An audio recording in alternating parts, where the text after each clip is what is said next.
Hello. You can turn your videos on. You don't have to. Please do not feel obligated. But if you want to see how the video works, you certainly may turn them on if you want to. But again, it's completely up to you.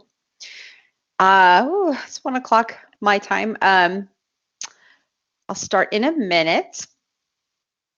But just by way of introduction, my name is Kara. I've worked here at IOTM for almost 11 years. So I was actually here when Calliflower was around. It's our flagship service. So I've been working with that for a long time. And I'm actually glad that we finally moved it into Callbridge. I know it's a little bit of a change, but there's a lot of great features, and the technology and the quality is superior over here. And we keep a lot more of the technology in-house. So it's a lot easier and more efficient for us to help out our customers as well.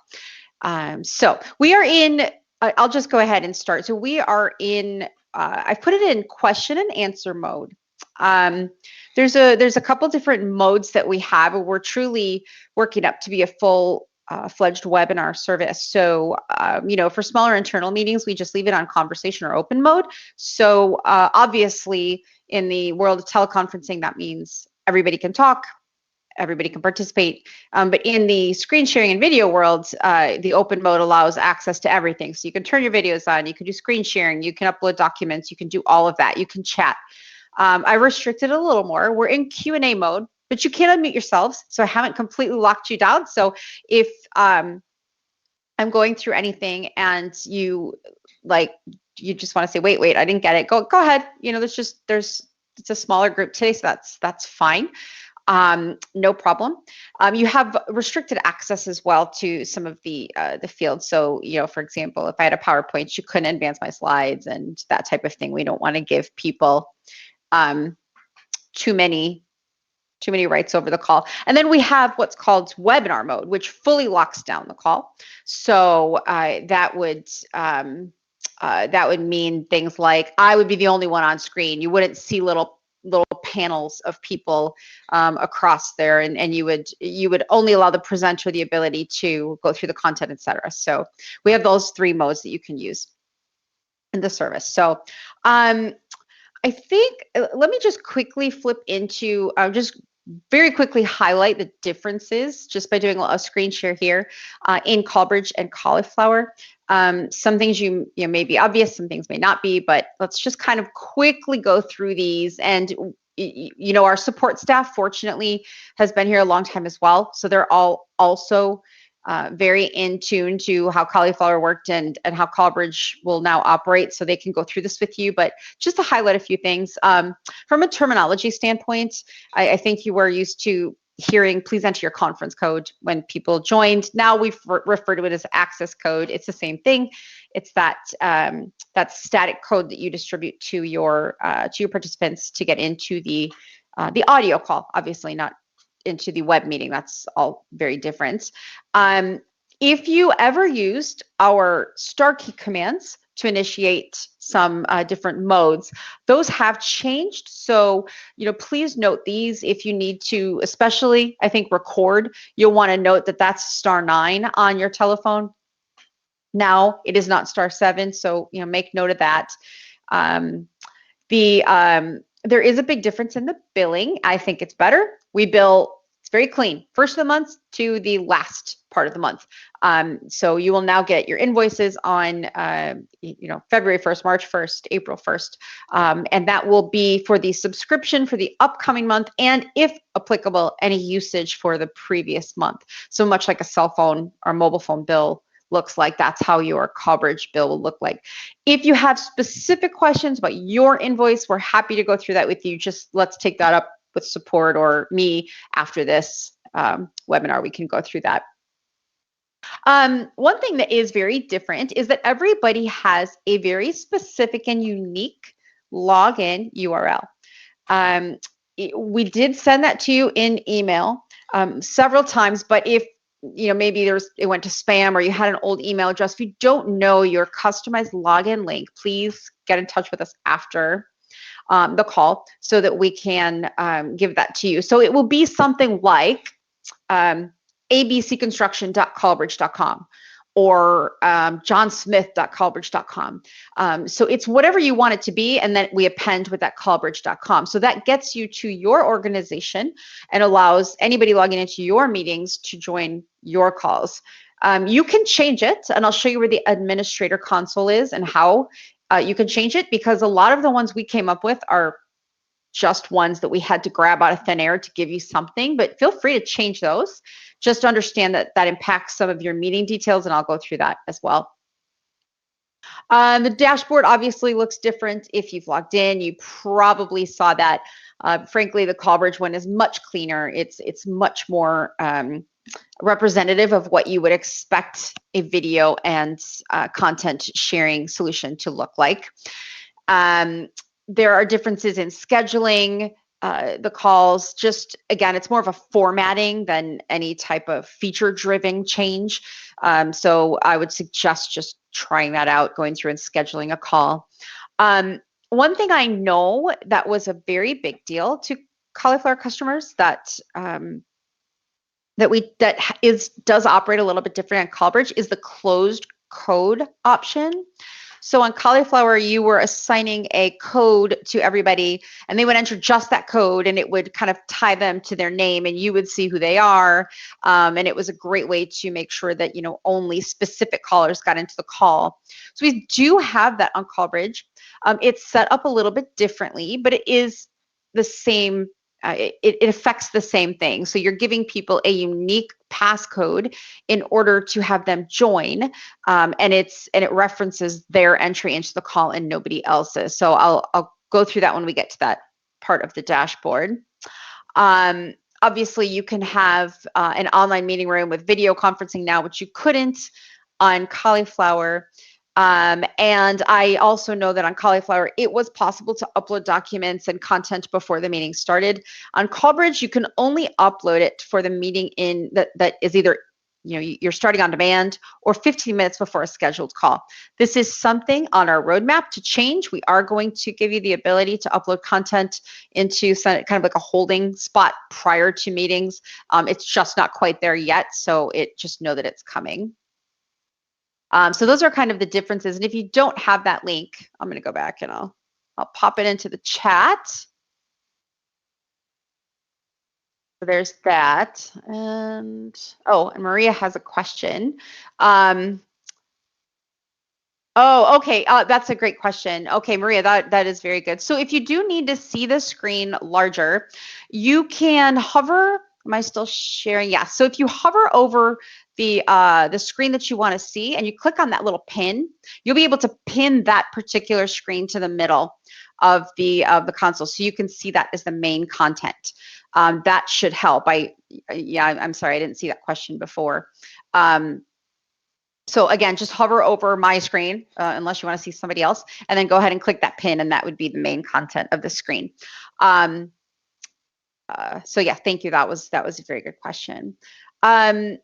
Obviously, I'm recording this, so I'll send this all to you after the meeting as well, so you have it as a resource if you need to. Okay, I'm going to stop presenting and stop sharing my screen for a minute. And now we're going to flip into gallery mode. So those of you who have video on, this is probably more of what you're used to when you think of a web conferencing meeting, or I'm sorry, video conferencing meeting. So this is our gallery mode, the Brady Bunch, people on top, people in the middle, etc. The reason that it flipped into what we call speaker mode before was because I was presenting something, and when you're presenting something, theoretically, you want that to be the focus of the meeting. So that goes into the main screen. So as you can see, just by looking at it from a participant point of view, it's a pretty intuitive layout. You have the screen in front of you. You have controls at the top, so you can mute your own microphone. You can unmute your own microphone. If you hover, that will pop out. Sorry, we kind of hide it if you're inactive, because we know that it takes up some of the screen. You can obviously leave the meeting. And then if you hover on the right-hand side of your console, another a toolbar pops out, and that's where you would chat. So I know that Maria found the chat, so you can chat with me and I can actually decide what the audience is for chat, right? So if I don't want anybody to chat, I can turn it off completely. That might be desirable. Or if I want you guys to talk amongst yourselves, I can change that to everybody in the conference, and now we can all chat, and I have nothing to hide, so feel free to chat whatever you like in there. From a resource perspective, I will tell you now that any documents that you upload, any chat that happens in the meeting is provided to you after the meeting in your call summary. And I'll show you some examples of that. It's a really nice call summary. It is way superior to what we had in Calliflower. So I'll show you that in a minute. You can also do some troubleshooting things here as well. So you can look at your connection. So maybe sharing my screen makes sense now. If you hover over your little wireless connection, you can see what your connection looks like, how you're connecting on video, like how much definition there is. And then if you actually click on that, you can expand it, and you'll even get to see the stats for your particular connection. Obviously, if you got a great connection, you probably it's like, great, this is wonderful. It's if you have a poor connection, or one of your participants has a poor connection, you can do kind of a little bit of troubleshooting there, and you can say like, okay, you're not sending at any great rate, or your download speed is kind of low. So you do have that ability right in the chat bar to kind of diagnose the connection at a low level. Obviously, at a very layman's level, if you need help with that, our support group can definitely assist with anything more in depth if you need to. You can also, this is where you would also jump, well, let's just finish and go through this. I have the ability as the moderator to control who's muted and who's not. So obviously, if you were the organizer of the call, you could control that. You've got that here. You also have it right up in your participant list, so you can do it all at once. I could go through and unmute people selectively. So for example, when Maria had a question, if she raised her hand, I could unmute her and let her talk about it, but we got it sorted via chat, so that was great. You have what's called a settings section, and I think this is a very helpful part of the in-call page to illustrate, because often one of the common issues will be, hey, I can see you, but I can't hear you, or you can hear me, but I can't see.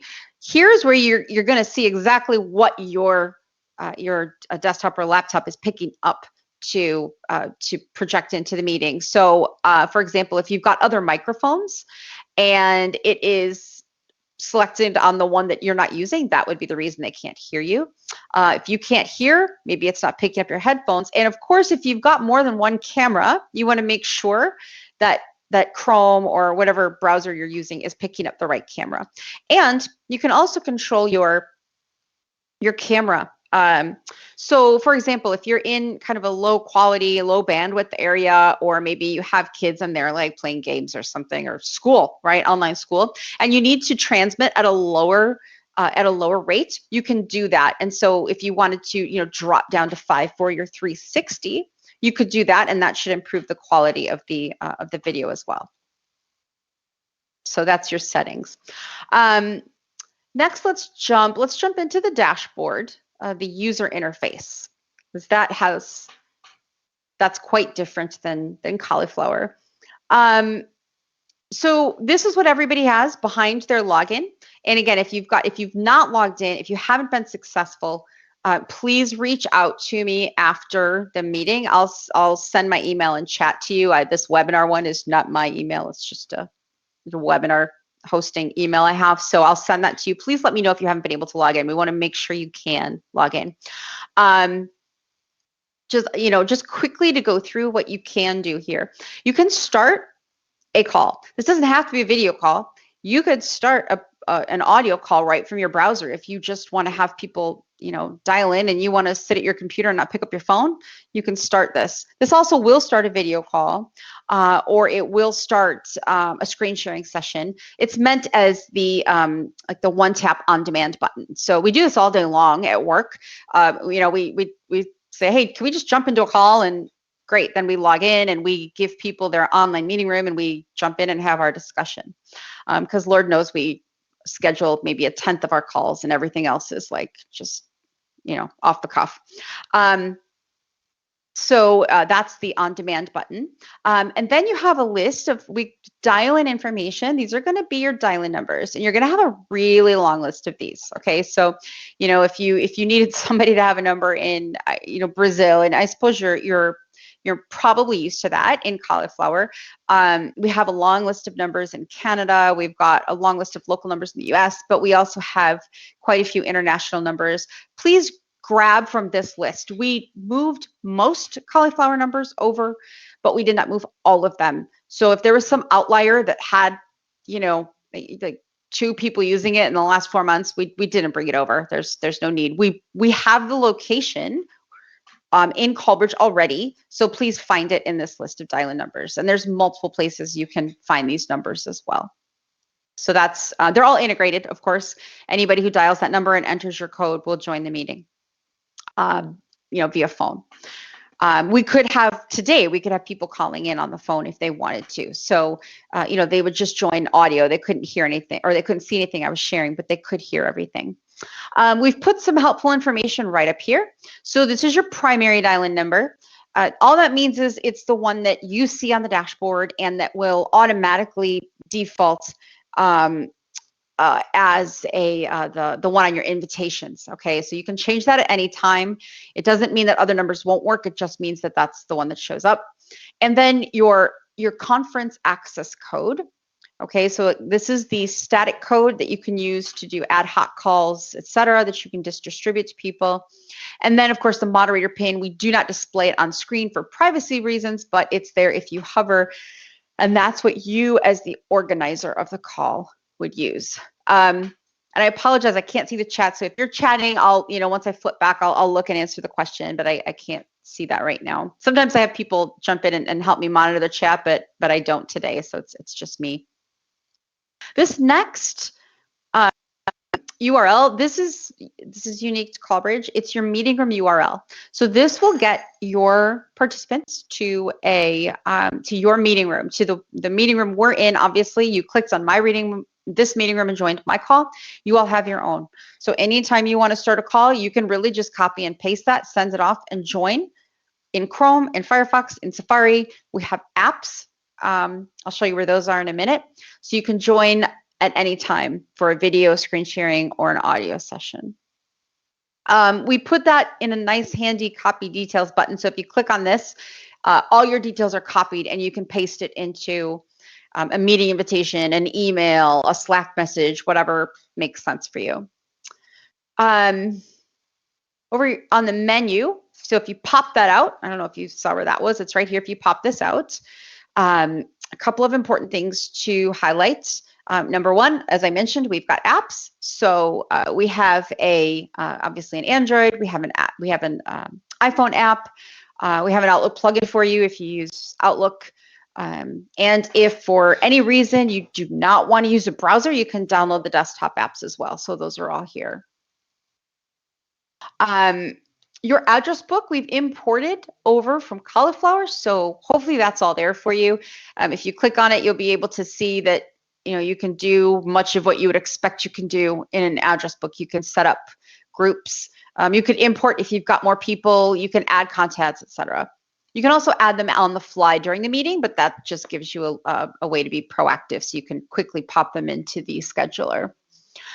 The recordings button. This is where you'll find your recordings after the call is done. We'll go over that more later.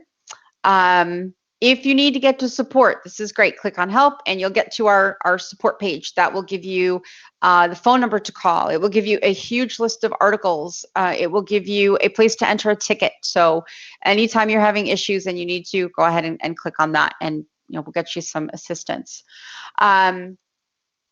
Just quickly, the scheduler I think it's straightforward and intuitive, certainly more so than the Calliflower one. Was kind of small and it had a lot of options in there. It looks to me more like something you would see, in a Google invite or something like that, or Outlook.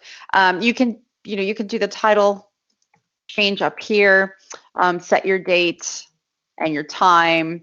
That's obvious. Probably doesn't need much more explanation. But here in this section, this is where you're going to set the settings for the call. Okay, you can make it a repeating invitation if you need to. This just lets you check time zones. This doesn't change the time zone you're sending it in. That's kind of a misconception, but it will allow you to check the time. So if you've got, people you need to make sure everybody's on the same time zone, you can take a look at that and make sure you're scheduling it for the appropriate time. This is the mode that you want the call to start on. It's pretty important because if you're in presentation or webinar mode, it's going to restrict all of those tools from everybody. So clearly, if you are having a interactive call, you don't want to put it into presentation or webinar mode. You want to probably put it in collaboration mode, maybe Q&A mode if you need to lock it down a little bit, but do make sure that you're checking that specific setting when you're scheduling the call. There's a default, and I'll show you where that is in a minute. And I have my default right now in Q&A, but you could have yours in collaboration. So that way, if you know you'll never do a webinar, great, just leave it in collaboration mode and you'll be set. Oops, get there. So anyway, that's the mode meeting. Then you have the security settings. And this is where you're going to find the ability to use that unique PIN or that unique code for your participants. Okay, that is only available. So if you want to use the default access code, that means everybody will join with that same conference code that you're giving to them all the time. You can leave it like that if you want to. If you don't and you want to set up a little bit more security on your call, you're going to choose your one-time access code. Okay, that will generate a code that is good for a certain date and time only. You can't use it, the next day. You can't use it before. It's only for that particular meeting.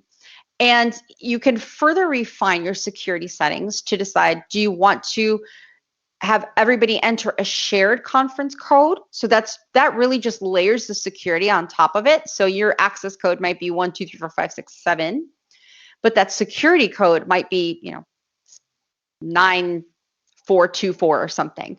So it just gives you that extra layer of security. But the unique code is where each participant gets a code that's theirs and theirs alone. So they still have to enter.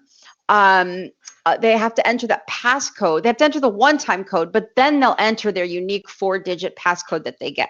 So John Smith, to join your call, will have to use the dedicated call from the meeting, but also his own 4-digit code that makes sure everybody knows he's John Smith on the call. Each participant gets a unique URL to join the web meeting if that's how you're holding the call. So if you're not having an audio call and you're having a video meeting and you've chosen unique passcodes, that's embedded into the URL that they get when they join. Okay, so best way to check this out is just schedule some test calls and see how it all looks. Once you've saved your settings, you can move on to the easy part, and that's just populating your address book. You can check names for people you've already added. You can add them. You can upload a card. You can add them on the fly. So you can do all of that and right there. And once you've defined your audience, you can choose your dial-in numbers. So if you've got people calling in, again, you've got this long list of options. You can check those off, and these will all appear on the invitation. And then we take you to a final screen where you can review everything, and then you can schedule the call and sends the invitations out on your behalf. Once the call's scheduled, you can see it in your upcoming calls. And it seems to be scheduled for 1:30, so it's telling me to join now, but you can find it here, and if you need to edit it, you can add people to it, you can change things about it, whatever it is you need to do. You can look at it, so you can see here, there's only one participant, it's me, and I have a unique passcode in my URL, which seems silly, but it assigns it to everybody. And you would see all your participants here. So if somebody said, oh no, I forgot my passcode, you could kind of look it up in that upcoming section. Just like you can see all of your upcoming calls, you can see your past calls as well. So anything you've held, whether it's an on-demand call where it's just going to say, your on-demand meeting, or if it's something that's titled, you can take a look at it, and you can look at all of the different things that may have happened in the call. So for example, this is a call that I had a few weeks ago or last week, and it's giving me all of the information about this call. So it tells me who was on the call. Okay, we recorded it. So and I just chose to transcribe it. So we do have a transcription feature here as well that you can enable. And it actually will provide the entire transcript in this section over here. Okay. And the recording is also provided to you. So if you have some time, let's say something in the meeting that you wanted to go back and reference, you could actually click on that part of the call and get right to that meeting, right to that part of the meeting. So it's nice. It's a nice repository for all of your meetings, and it allows you to quickly go back to any point in the meeting. You can also share this with anybody. So if you've had, let's say, a collaborative session, you've recorded it, you've transcribed it, you've uploaded documents, you can actually copy this link, send it off to all the participants, and you've got essentially meeting notes and all the information you could ever want on the entire session. So that's a great feature in the past calls section. I want to move to the admin console because there's some things you can do with your as the administrator. If you're this only user, you're by default the administrator. If you're not the administrator, you probably want to find the person that is and let them know that they can do this. But once you get into your administrator console, you'll get into a totally different oops, sorry, I'm gonna go ahead and get into, here we go. This is the one I wanted to go to. Sorry about that. Okay, there we go. You'll see the different things you can do here. So you can run all kinds of reports here that you weren't able to run before. So for example, you can you can find your invoices. You can see meeting summaries. There's a lot of them here because we have a lot of calls. So it's taking a long time to populate, but you'll be able to see, there we go, all the list of all of the calls that you've held. If you identify a call you want more information about, you can click on what we call CDRs, that's call detail records. So you can click on those and you can see who attended, how long they were on the call, what number they called from, what number they called to. You can see all kinds of things about the meetings itself. Anything you see here can be exported into a CSV file, which is nice. You couldn't do that before. So it gives you a lot more ways to manage the data of your meetings. And then the other part of the admin console is the design section. And this allows you to actually go in and upload your logo, your icon, pick a theme. We've got 5 different themes. And also choose your colors. So if you want to keep, some brand awareness out there for anybody who's joining your calls, this is where you would do it.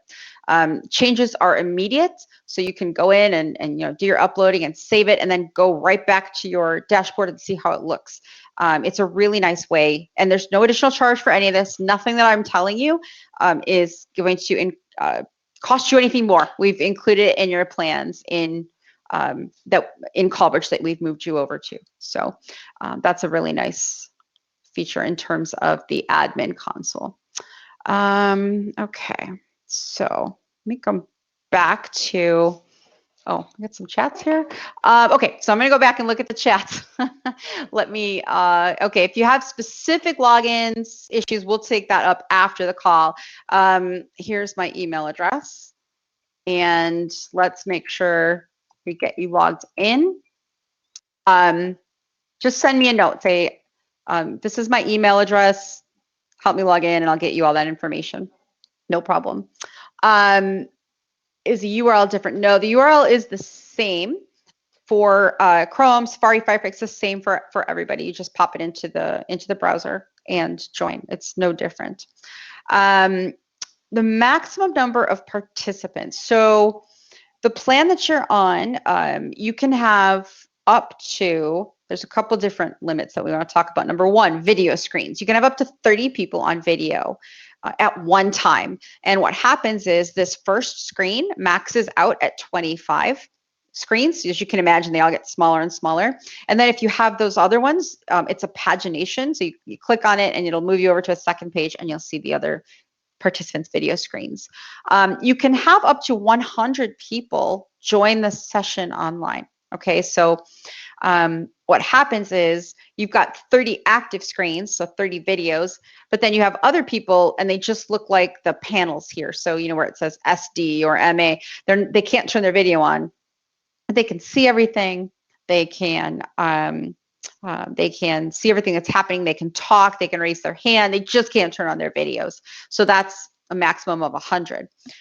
We'll be increasing that as well. So our goal is to get to 250 really soon, hopefully by the end of the month. So we'll have larger capacity. And then you have audio capacity, so on the phone. And generally, it's about 1,000 people. We'd say you could have 1,000 people join the phone. So that's, you know, sometimes it depends on the phone number itself and the region, but in general, it's about 1,000 people. The URL, so that's a good question. Right now, we do not expire recordings. I say right now, that's because we are not monitoring or metering storage.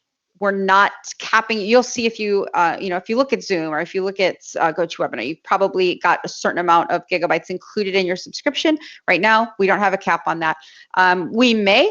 We haven't. We've been doing Callbridge for 5 years. We haven't put a cap on it. But right now, nothing will be expired. It'll be there as long as you need it to be there. Okay, good. I think I got all of the chats out of the way. Can anybody think of any other questions, either about how Callbridge works or differences in Callbridge and Calliflower?